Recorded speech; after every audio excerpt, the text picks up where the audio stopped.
Very good morning student. आज हम लोग बात करेंगे इमरजेंसी पावर के बारे में। इमरजेंसी इंडियन कॉन्स्टिट्यूशन के आर्टिकल 352, 356 और 360 में दी गई है। चलिए देखते हैं इमरजेंसी के बारे में। मैं हूं जफर खान।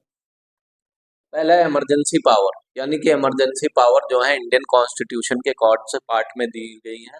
इंडियन कॉन्स्टिट्यूशन के पार्ट 18 में दी गई है। यहाँ पर हम लोग सबसे पहले नेशनल इमरजेंसी के बारे में बात करेंगे। नेशनल इमरजेंसी आपको दी गई है। नेशनल इमरजेंसी इम्प्लीमेंट की जाती है इंडियन कॉन्स्टिट्यूशन आर्टिकल 352 के तहत की जाती है।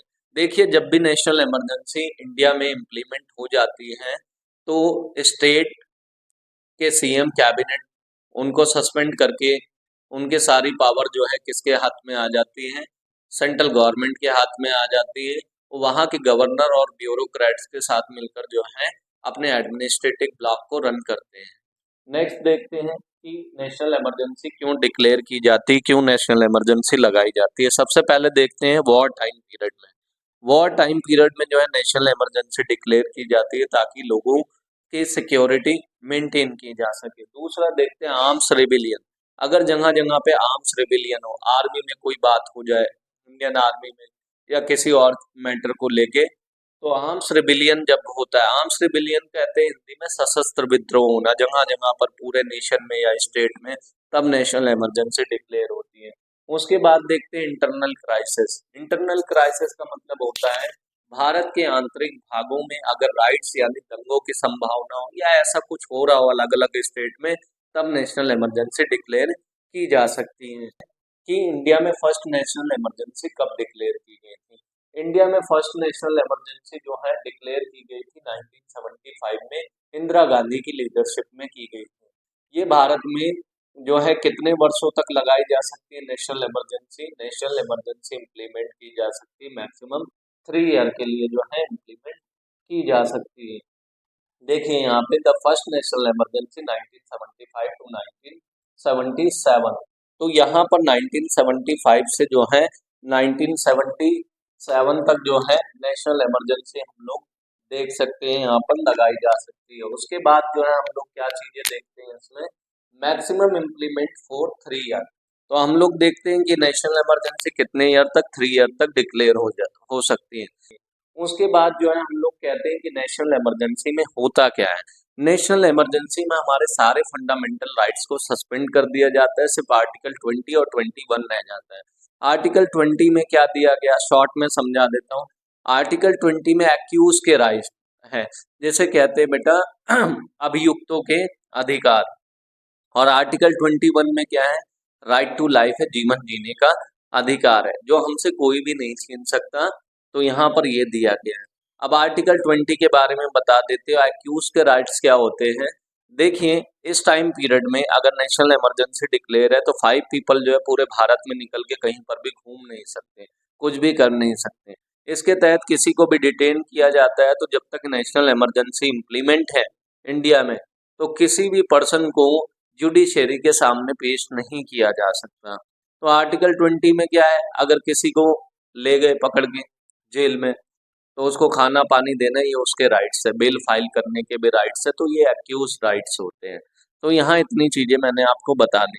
उसके बाद जो है जब नेशनल इमरजेंसी डिक्लेयर की गई थी इंडिया में, उस समय इंडिया के प्रेसिडेंट कौन थे? तो इंडिया के प्रेसिडेंट थे फखरुद्दीन अली अहमद। देखिए, एक बार फिर से बता देता हूँ, जो प्रेजेंट में अगर नेशनल इमरजेंसी डिक्लेयर होगी तो कम से कम 2/3 कैबिनेट मिनिस्ट्री के सिग्नेचर होंगे, तब जाके प्रेसिडेंट उस पर साइन करेंगे। अब पहले जो है 1975 में इंदिरा गांधी ने अपनी सत्ता को बचाने के लिए, अपने पॉलिटिकल एस्पिरेशन को फुलफिल करने के लिए इंडिया में नेशनल इमरजेंसी डिक्लेयर की थी 1975 में। इसका जिक्र मैं आपको पहले भी कर चुका हूँ। तो यहाँ पर ये सारी चीजें, और जुडिशरी की पावर को जो है वहां पर जो है कम कर दिया गया था आर्टिकल 42nd अमेंडमेंट के तहत, आर्टिकल 39 अमेंडमेंट के तहत। अब ऐसा कुछ भी नहीं है इसमें, नेशनल इमरजेंसी में जुडिशरी की कोई भी या किसी भी तरीके की पावर कम नहीं होगी। नेक्स्ट में हम लोग देखते हैं क्या चीजें हैं स्टेट इमरजेंसी के बारे में। देखिए, स्टेट इमरजेंसी के बारे में ब्रीफली आपको थोड़ा सा नॉलेज दे देता हूँ क्या है। स्टेट इमरजेंसी यानी कि राज्य में राष्ट्रपति शासन कब लागू किया जाता है? आर्टिकल 356 के तहत सबसे पहले जो है स्टेट में स्टेट में होते हैं राज्यपाल यानी गवर्नर, और यूनियन टेरिटरी जिसको केंद्र शासित प्रदेश कहते हैं वहाँ लेफ्टिनेंट गवर्नर होते हैं। अब हम लोग यहाँ पर देखते हैं कहीं पर राज्य में राष्ट्रपति शासन डिक्लेयर करना है तो सबसे पहले अपॉइंटमेंट तो होनी चाहिए गवर्नर की। तो गवर्नर को अपॉइंट इसलिए करते हैं प्रेसिडेंट ताकि वहाँ की एडमिनिस्ट्रेटिव ब्लॉक के बारे में जान सके कि इंडियन कॉन्स्टिट्यूशन के अकॉर्डिंग ही सारे काम चल रहे हैं, या हम लोग देखते हैं कि वहां पर जो है किसी भी तरीके का कोई भी राइट्स तो नहीं हो रहा, दंगे तो नहीं हो रहे, क्रिमिनल एक्टिविटी तो रेज नहीं हो गई है उस गवर्नमेंट में। इसको देखकर जो है नेशनल स्टेट में स्टेट इमरजेंसी डिक्लेयर की जाती है। देखिए यहाँ पर बात करते हैं आर्टिकल 356 के तहत। दूसरा unlawful activity state right violation of constitution provision. इसका मतलब यह है कि उस स्टेट के सीएम अगर कॉन्स्टिट्यूशन का अनदेखा करके कोई काम कर रहे हैं तब भी वहां पर स्टेट इमरजेंसी डिक्लेयर की जा सकती है।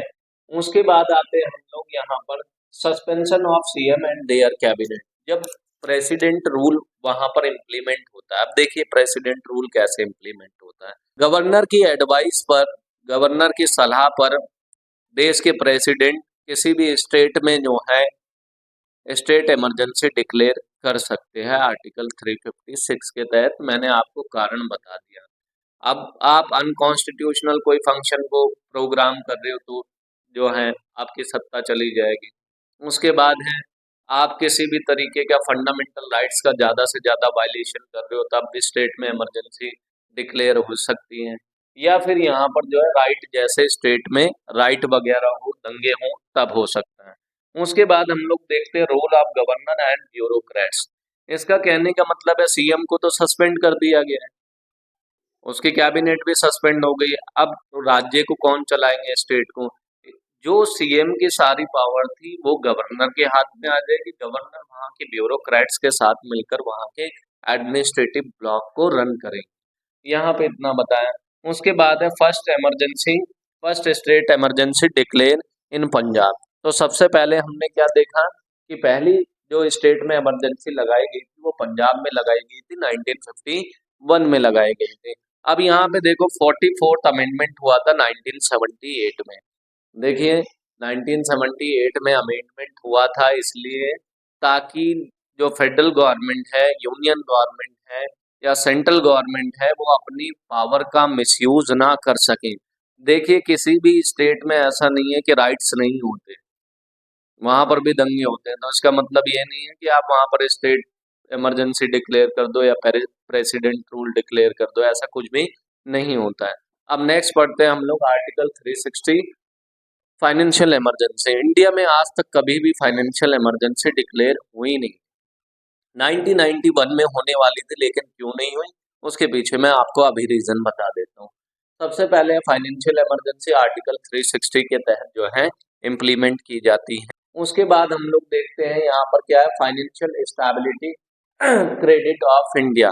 अब देखिए फाइनेंस के बारे में हम लोग पता करेंगे कि हमारे पास कितना गोल्ड है, कितनी करेंसी है, तो ये सारी चीज़ों को देखकर ही जो है national emergency financial emergency declare की जाती है। अब देखिए आपके पास जो है कई बार जो है हमारे पास जो है आपने देखा होगा कि करेंसी का डिवैल्यूएशन हो जाता है, यानी कि ज़्यादा पैसों में कम सामान मिलता है और जब वैल्यू। अब देखिए द फिजिकल पॉलिसी होती है पब्लिक वर्क करना, तो कितना मतलब कि पब्लिक वर्क में जो है कितना एक्सपेंडिचर होगा, कितना टैक्स लगाया जाएगा, ये सारी चीजें जो है फिजिकल पॉलिसी आपको डिफाइन करती है यहाँ पर किसी भी चीज में। तो आपको फिजिकल पॉलिसी भी क्लियर हो गई होगी। देखिए हर साल बजट बनता है तो नए तरीके से कर भी लगाए जाते, टैक्स भी लगाए जाते। टैक्स लगाने के साथ साथ जो है हम लोग देखते हैं कि गवर्नमेंट नए सिरे से नए नए प्रोजेक्ट पर काम करती है ताकि कंट्री का इंफ्रास्ट्रक्चर तैयार करके गवर्नमेंट पब्लिक को बेहतर से बेहतर जो है सुविधा दे सके। नेक्स्ट है रूल ऑफ मनमोहन सिंह। 1991 में 1991 में इंडिया में आपका फाइनेंशियल इमरजेंसी लगने वाली थी, नहीं लग पाई। उसके पीछे क्या रीजन था? उसके पीछे रीजन ये था कि देश के फाइनेंशियल मिनिस्टर जो उस समय के 1991 के थे, डॉक्टर मनमोहन सिंह, वो आईएमएफ और वर्ल्ड बैंक से लोन लेने के लिए गए, जिसको कहते हैं ऋण लेना। तो उन्होंने इंडिया में लिबरलाइज पॉलिसी को इम्प्लीमेंट किया, उनकी बात मान ली गई और उन्हें किसी भी तरीके का कोलेटरल नहीं रखना पड़ा, लेकिन उन्हें वेस्टर्न कंट्री की बात माननी पड़ी। इंडिया में एमएनसी सेटअप हुई, लाखों लोगों को रोजगार भी मिला इससे, नई नई पॉलिसीज आई। देखिए, कोई भी पॉलिसीज आएगी तो आपको पता है कि पुराने लोग जितने भी हैं उसका थोड़ा सा जॉब पर असर उनका पड़ेगा। भाई, कंप्यूटर सिस्टम आने से क्या हो गया, इंटरनेट आने से क्या हो गया, जो इन्फॉर्मेशन आपको बाहर से मिलती थी घर बैठे मिल जाती है। जो चीजें हम फाइलों में सेव करके रखते थे अब हम डेस्कटॉप में सेव करके रख देते हैं। तो चेंजेस का मतलब ये नहीं होता डिस्ट्रक्शन होता है, चेंजेस का मतलब होता है न्यू डेवलपमेंट ऑफ पॉलिसी, यानी कि नीति का नए तरीके से, यानी कि कोई भी नीति है, कोई भी पॉलिसी बन रही है, हम नए तरीके से उसका विकास करना चाहते हैं। तो चेंजेस जो है डेवलपमेंट को जो है ग्रो करता है, ना कि कम करने की कोशिश करता है। तो हम लोग यहाँ पर ये सारी चीजें देख सकते हैं। इसलिए 1991 में एलपीजी लिबरलाइजेशन, प्राइवेटाइजेशन, ग्लोबलाइजेशन को अपनाया गया और पूरी वर्ल्ड की इकोनॉमी को हम लोग ग्लोबलाइज करते हैं, जिसको हम लोग कहते हैं ग्लोबलाइजेशन। यानी कि इंसान अलग अलग नीड के जरिए, टेक्नोलॉजी के जरिए, रिसोर्स के जरिए, ह्यूमन के जरिए एक दूसरे से टाई अप जुड़ा हुआ है, इसी को ग्लोबलाइजेशन का नाम दिया गया है। देखिए, मैंने आपको इमरजेंसी के 3 पार्ट क्लियर कर दिए हैं। तो ज़्यादा से ज़्यादा जो है आप इस वीडियो को शेयर भी करना, लाइक भी करना, सब्सक्राइब भी करना। अगर जहां पर कुछ कमियां नजर आए तो वो कमियां भी आप बताना मुझे। तो बाकी मैंने ये तीनों तरीके की इमरजेंसी आपको डिक्लेयर कर दी है छोटी सी वीडियो में। अब नेक्स्ट वीडियो में मिलेंगे हम लोग जो है पावर ऑफ गवर्नर के बारे में। चलिए, बाकी आज की वीडियो यहीं खत्म करते हैं। धन्यवाद।